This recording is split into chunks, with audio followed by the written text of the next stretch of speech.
Welcome to today's Explainer, where we're going to unpack something truly remarkable. When we think of epic narratives, our minds usually jump to massive, sprawling books, right? Like Homer's original poem, which takes roughly 12 hours to read, or those movies with just endless screen time. But today, we are completely skipping the 10,000 lines of ancient Greek. Instead, we're deconstructing an incredibly brief 30-word transcript from Universal Pictures' movie trailer for The Odyssey. And let me tell you, it is a stunning example of how to build an entire world, establish colossal emotional stakes, and hint at some really deep psychological trauma using almost nothing at all. After years of war, no one could stand between my men and home. Not even me. Promise me you'll come back. What if I can't? Just let the sheer gravity and economy of those words wash over you for a second. In that tiny, fleeting fragment of dialogue, we are instantly transported to the desperate, exhausted end of a massive conflict, and then plunged straight into the terrified heart of the person who led it. Okay, let's dive into this. 30 words. That is the exact number of words on the page. I mean, think about how long it usually takes a storyteller to make you genuinely care about a character's survival. Here, 30 words are literally all it takes to establish an epic struggle and immense, heart-wrenching emotional stakes. Every single syllable is pulling double duty here, establishing the world, the history, the conflict, and the deeply rooted fears of our protagonist. Section 1. The epic premise. Setting the stage.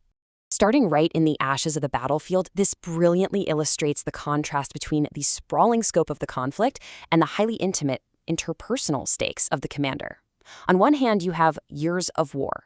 It's macro, it's faceless. It implies this huge, generation-defining, exhausting struggle. But instantly, the speaker anchors us to the other side, my men and home.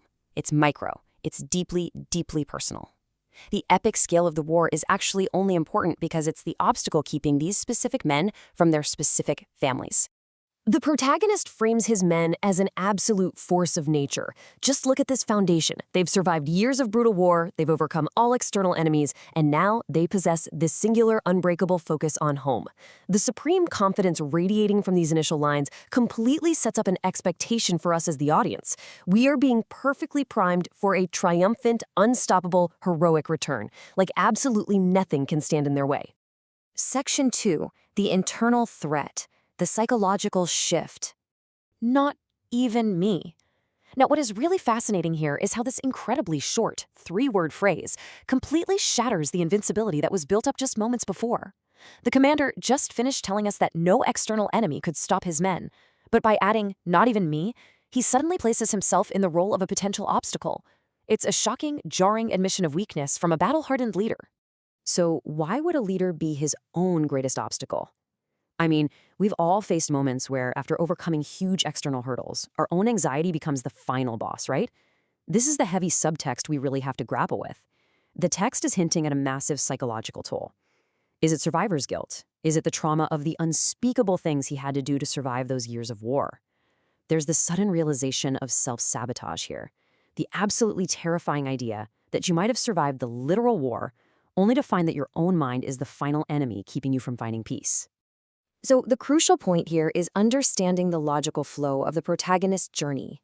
Step 1 was conquering the outward enemy, the war itself. Step 2 is overcoming the physical distance, the literal journey home.